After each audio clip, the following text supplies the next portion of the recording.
Hey, so let's talk about the new and problematic child therapy trend.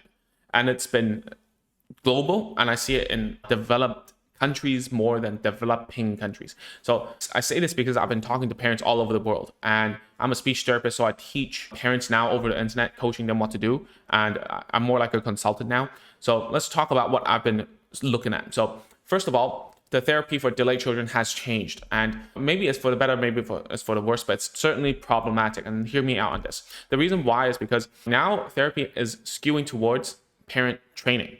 And there are a few reasons why. Obviously, I'm one of the first people to ever do like parent training, like hands-on online at a bigger scale. At least I think so on the internet. But anyways, the thing about this is that there's more and more data and data points saying that, oh, parents are the most important person, caregiver, that will affect a delayed child's development. Fair enough, right? Whether the child's delayed or developed or typically developing or whatever, the problem is it's always if the parents are doing a better job, it seems like the kids are going to have a better time, right? So therefore, nowadays, especially in like Australia, New Zealand, UK, what's happening is that the clinicians, the therapists, so to speak, are looking at how to teach parents what to do at home, like what I'm doing right now, teaching you, right? So what's happening is like they put the parents inside of like this glass room that they cannot see back out, a one-way mirror. So what happens there is that the parents are like interacting, playing with the child, and then the therapist, the clinician, will give feedback and tell them what to do. This is largely unstructured, and sometimes the goals are very vague. So the reason why it's problematic is because a lot of parents, they actually tell me that they don't know really if they're doing something that is helping the child or not. That's why it's problematic. I can sit there and do something very structure-free, very naturalistic with a child in my brain and feel good about it because I know and I've seen it happen before. But for a parent, it's not going to, like if you were just like throwing balls with the kid and whatever, and it's not necessarily teaching, so to speak, then it's going to be very difficult for parents to actually go through with it. Okay. And therefore the results will go down. And then when the results go down, the therapist will actually tell the parents and say, hey, did you do the work? Oh, you didn't do the work. That's because you didn't do the work. And then there's another type of like blaming going on, which is not nice in my opinion. So this parent directed and clinician coaching, this type of model, there needs to be a slight change to it, meaning that there needs to be a little more structure. And the reason why it's difficult is because all these things, they start in the terms of like an early intervention program, which starts at around 1.5 upwards, okay? And why this is a new trend is because one clinician can serve a lot more people. Whereas like for me as well, right? If I were to see students, they come to me and every day I see around like 5 to 6 children and it's really gonna burn me out. Okay, that's first of all. Second of all is like, if I see parents only, I can see a lot more cases.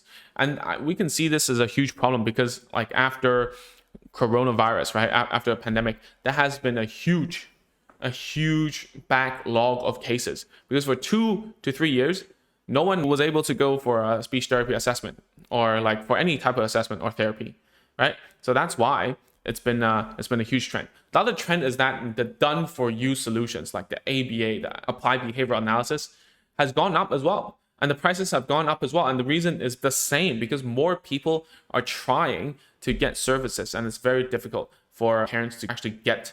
It's not supply and demand, right? If the demand goes up and the supply goes down, then it's going to be more expensive. So therefore, like all these ABA and done for you solutions are getting more and more expensive.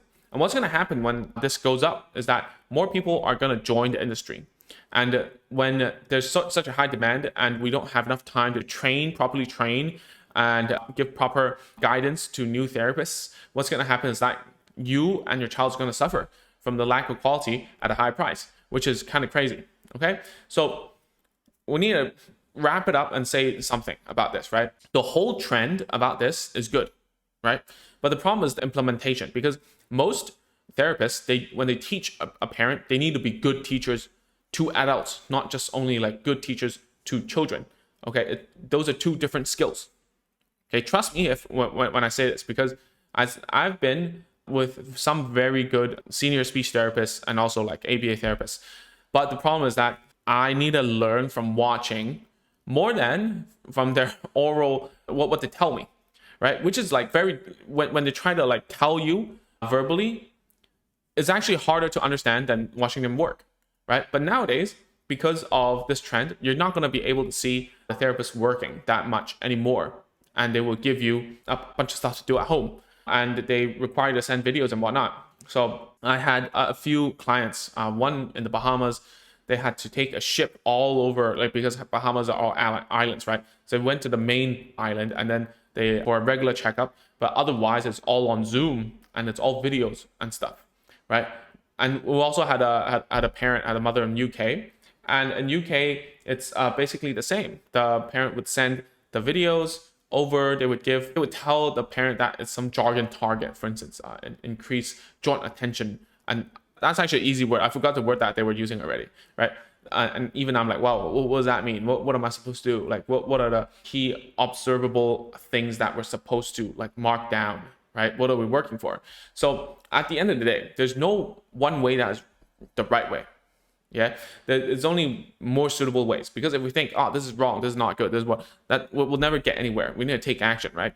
So my suggestion to you, if you're right now you don't know what to do, is always to do as much as like just say yes first.